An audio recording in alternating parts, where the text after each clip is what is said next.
نخستین بار تصاویر شهرهای زیرزمینی شناوری نیروی دریایی سپاه از خبرگزاری صدا و سیما منتشر می شود.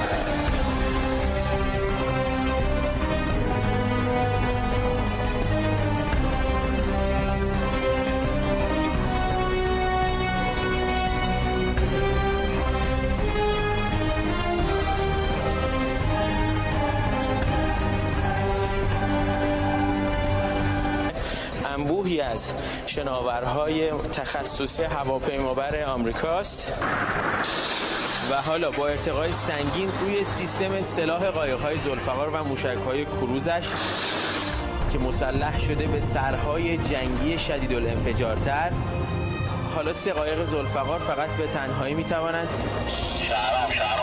یک ناو هواپیمابر دشمن را می‌دهیم که جوانان برومند و رشید این ملت در دریاها قادرند در مقابل دشمنان کوچک و بزرگ با هر استعدادی هماوردی شرافتمندانه و پیروزمندانه ای رو انجام بدن.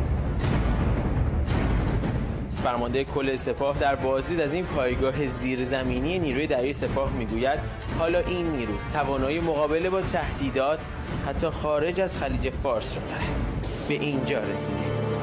فرمانده نیروی دریایی سپاه میگوید این نیرو اکنون توانایی انجام عملیات‌های طولانی مدت دریایی ضد ناوشکن‌های دشمن در سواحل جنوبی ایران را دارد. یکی از مؤلفه‌های قدرت این نیرو اکنون شهرهای